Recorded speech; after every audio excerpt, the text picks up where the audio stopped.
Kромjane kula tono lele TV ki test so cartoon ki mahaw weng taibri su amatara mokchari baro ngasi infala phunga pawse singi cartoon da cartoonist na kari haning liba kari phongdong liba kari wakhal khalang ni babdu mayam da sanong thamjage ahan balo khajage sanga express ki onthok pani da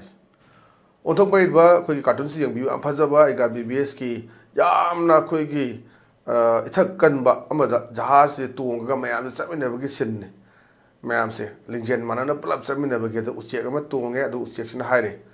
amat tu oiba mayam punsilaga chatkadaba lambi amada chatpa haibasi yamna fei adubu kariguma matamda akan manungchina humbo maikaida chatkibasu yaudaba natte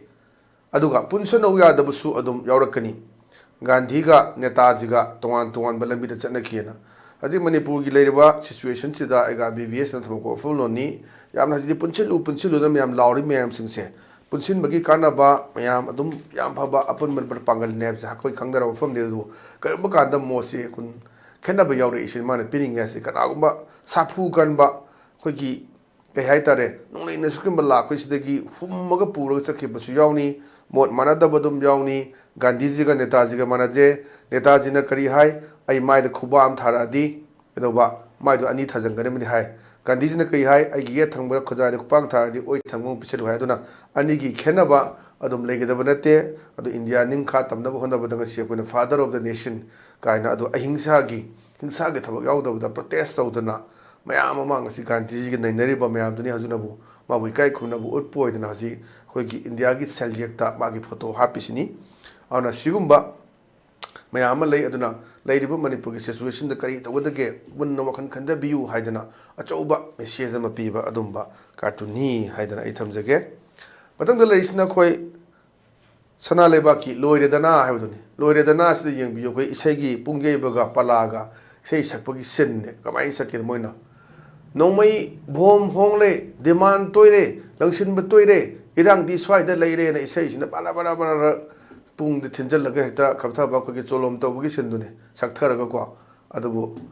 makha tamchen mana taw nomai bom hongle demand toire langsin ba toire irang di swai de leire kawbugi lam olabani e and say second bagi magi sen dum ko utpredana manipur gi leiriba situation si cartoonist na magi cartoon ji kutang da ulakpani kai dawri ha ka da ji nongmai bom adagi langchen ba demand to ba ji toire ga lei ana masen gi marka tongdori ba pot mani adu yam ngai to wai thodok mayam su leiri subom nombom leitaba adagi leitri haidana bu mi gi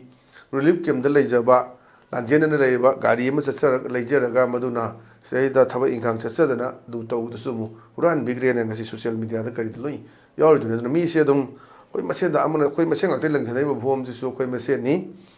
ana mayam gi lingjen maraba MLA taragi kuki gi yamna mangna dana koi bhatna si taw se di amana hai gi loi koi di ama su hero ni koi gi se society da dum koi captain 11 ha da koi mayam haina ba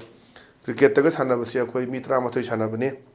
loina ma captain oi ba gi poto adugi potu da lak potu mayam captain 11 khangno aduna swai da manipur gi situation se sumai leiri hadana khoi gi pala gi sei sakpa punggei ba amagi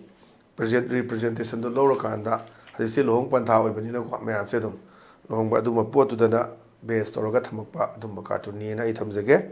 matang da lari sina khoi pongna phongki balo he habdani balo he si yengbiyo kanano khulai parga kai masak si kai melungi mange ngi ana mana haire ero maksi ulaga mashe hai kamana hanagum punna no sinana leminero hai leiro ko ana paisara ke nom spiri adama de khumme hoi adudi union territory yare ko akhoi gi nation ma semba yana ba okay big boss ji na ana hajik si kuki kangbu sing si karmaina thamino behind the scene kari leirege haji fauda nang na taleba da bidu yaroi constitutional pirabasu demographically yaroi haibna chingbo phom semta phongdok pa leitaba hai tare dum yenga leibudo ni khoi han matangi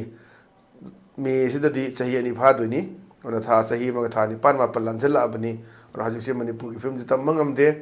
adum honaba the lepti hai sadi purungda bo honari hai santi di lakti le film se aduni haji le situation jida kasai kari manung da agenda ma leira bra kaina asai cartoon se ulakpa adum ba cartoon ni hai kamana hanaga nung si chanana punna leminero haire habani leiro ko ana pesara kaino CM supiri hoi adudi nin tori yare ko hogi nation ma sembe yana ba okay big boss ji na ꯌꯥꯝꯅ ꯐꯖꯕꯁꯤꯁꯨ ꯋꯥꯍꯟꯊꯣꯛ ꯂꯩꯕ ꯀꯥꯔꯇꯨꯟꯅꯤ ꯃꯊꯪꯗ ꯂꯩꯁꯤꯅ ꯍꯣꯌꯦꯜꯂꯟ ꯄꯥꯎꯒꯤ ꯑꯁ ꯂꯣꯏꯔꯦ ꯍꯥꯏꯕꯗꯨꯅꯤ ꯑꯗꯨꯗ ꯋꯥꯔꯤ ꯁꯥꯟꯅꯕꯅꯤ ꯑꯍꯜ ꯑꯅꯤꯁꯦ ꯏꯇꯥꯎ ꯏꯃꯨꯡꯗꯨꯕꯨ ꯏꯪꯅ ꯄꯥꯜꯂꯕ꯭ꯔꯣ ꯉꯥꯏꯇ ꯈꯟꯅ ꯆꯩꯅ ꯇꯧꯕ ꯈꯣꯠꯄ ꯇꯧꯕꯒꯤ ꯃꯑꯣꯡꯅꯤ ꯍꯥꯟꯅ ꯑꯗꯨꯝ ꯑꯗꯨꯗ ꯑꯃꯅ ꯈꯨꯝꯃꯦ ꯅꯤꯡꯊꯝꯊꯥ ꯑꯣꯏꯗꯨꯅ ꯏꯪꯅ ꯄꯥꯜꯂꯦꯅ ꯃꯥꯅ ꯈꯔꯅ ꯏꯪꯅ ꯄꯥꯟꯕ꯭ꯔꯥ ꯍꯥꯏꯁꯤ ꯈꯠꯅꯕ ꯆꯩꯅꯕ ꯊꯣꯛꯇꯅ ꯌꯥꯔ ꯈꯨꯔꯥꯏ ꯈꯨꯌꯥ ꯇꯨꯁꯤꯠꯅ ꯂꯩꯕ꯭ꯔꯥ ꯍꯥꯏꯅ ꯍꯪꯕꯅꯦꯕ ꯑꯗꯨꯗ ꯏꯪꯊꯝꯊꯥ ꯑꯣꯏꯕꯅꯤꯅ ꯈꯔ ꯏꯪꯅ ꯄꯥꯜꯂꯦ ꯍꯥꯏꯗꯅ ꯁꯨꯝ ꯅꯣꯛꯍꯟꯅꯤꯡꯕꯒꯤ ꯋꯥꯐꯝꯅꯤ ꯃꯅꯨꯡꯗ ꯄꯤꯔꯤꯕ ꯑꯗꯣ ꯋꯥꯔꯗꯁꯇꯣ ꯃꯅꯨꯡꯗ ꯄꯨꯅꯔꯤꯕ ꯏꯊꯤꯜ ꯍꯥꯏꯇꯥꯔꯦ ꯑꯗꯨꯅꯤ ꯃꯊꯪꯗ ꯂꯩꯔꯤꯁꯤꯅ ꯏꯆꯦꯜ ꯑꯦꯛꯁꯄ꯭ꯔꯦꯁꯀꯤ ꯅꯩꯔꯦ ꯍꯥꯏꯕꯗꯨꯅꯤ ꯅꯩꯔꯦ ꯁꯤꯗ ꯌꯦꯡꯕꯤꯌꯨ ꯑꯅꯤ ꯋꯥꯔꯤ ꯁꯥꯟꯅꯕꯅꯦ ꯁꯤꯗ ꯇꯣꯉꯥꯟ ꯇꯣꯉꯥꯟꯕ ꯂꯧꯕ ꯌꯥꯏ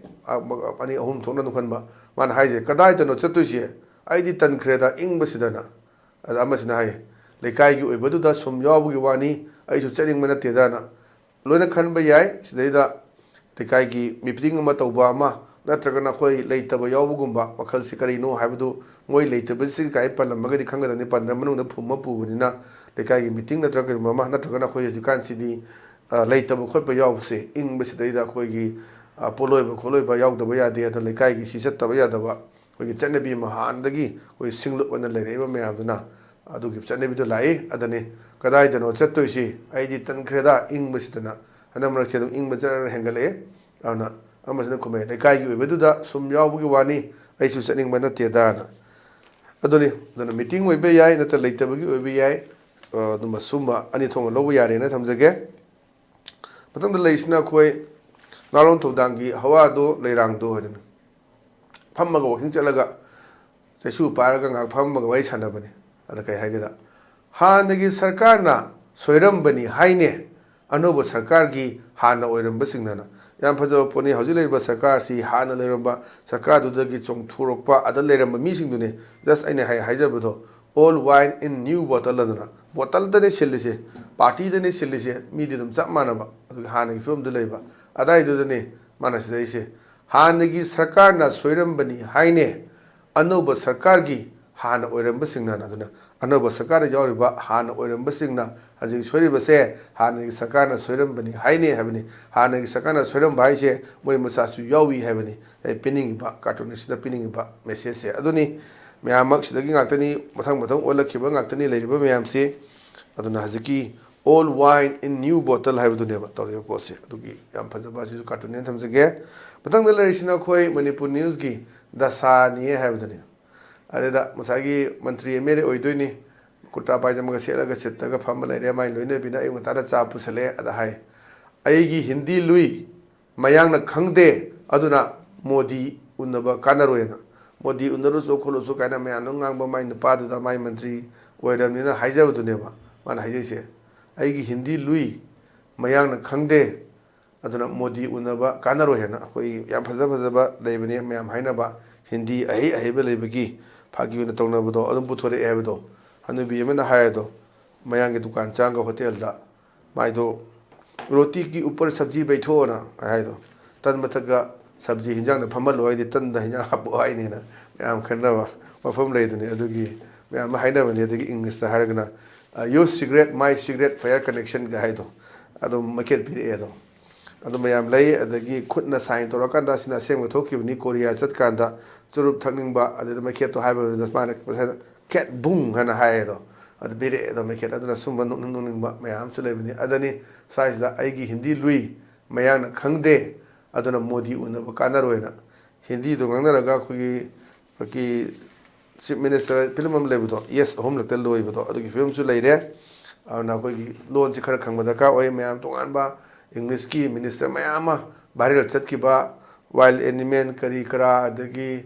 ꯀꯩꯅꯣ ꯏꯗꯨꯀꯦꯁꯟ ꯃꯤꯅꯤꯁꯇꯔꯒꯤ ꯆꯠꯈꯤꯕ ꯃꯃꯥꯡꯒꯤ ꯃꯌꯥꯝ ꯑꯃ ꯂꯩꯈ꯭ꯔꯕꯗꯨꯅ ꯈꯤꯇꯪ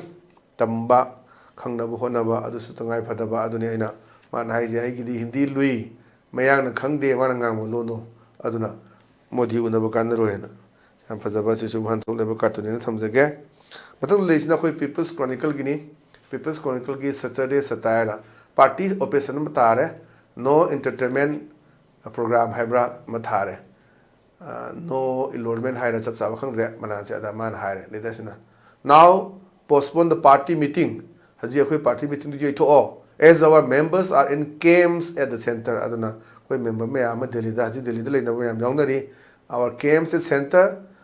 until further information receive makha taba pau phawdingbo aduna koi meeting do party meeting ge tho koi member mayama center da KM tawra leire tonga toma KM sing haiduna sum leirabra ka habgi wahang ma lakpa adugi film du urakanda adu thamakpa cartoon haiduna ai thamjage